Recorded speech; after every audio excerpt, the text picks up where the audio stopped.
بسم اللہ الرحمن الرحیم۔ نبی اکرم صلی اللہ علیہ وسلم کی پھوپھی کا صبر۔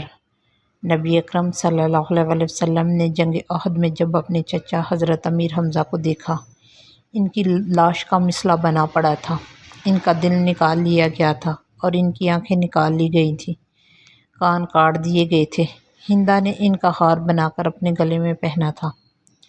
اب سوچے پیچھے لاش کا کیا حال ہوگا۔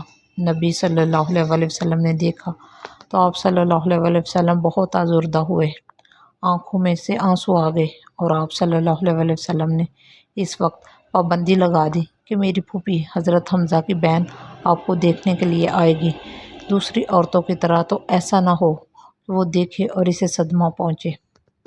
گھر کی عورتیں اپنے اپنے مردوں کو دیکھنے کے لیے آ گئیں کہ ان کو نہلائیں دفنائیں، تو اس وقت میں آپ صلی اللہ علیہ وسلم کی پھوپھی جو تھیں وہ بھی آ گئیں، مگر صحابہ رضی اللہ تعالیٰ عنہ نے روک دیا کہ نبی صلی اللہ علیہ وسلم نے منع فرمایا ہے کہ آپ اپنے بھائی کی لاش کو نہیں دیکھ سکتی۔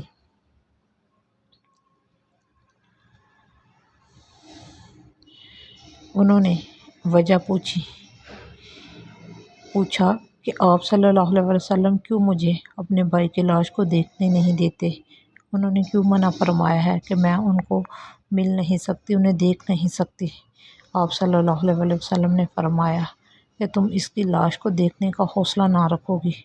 پوچھنے لگیں، اے اللہ کے نبی صلی اللہ علیہ وسلم، میں اپنے بھائی کی لاش پر رونے کے لیے نہیں آئی، میں تو اپنے بھائی کو مبارکباد پیش کرنے کے لیے آئی ہوں۔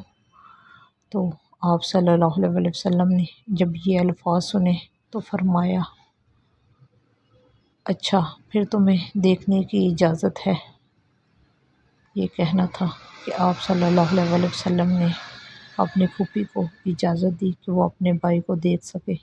سوچئے کتنا بڑا دل کر لیا کہ میں تو اپنے بھائی کو مبارکباد دینے کے لیے آئی ہوں۔ تو یہ صبر و تحمل ان عورتوں میں آ جاتا ہے، یہی نہیں بلکہ پہلے زمانے کی عورتوں میں تھا، آج بھی جو دیندار عورتیں ہیں ان کے دلوں میں ایسی استقامت ہوتی ہے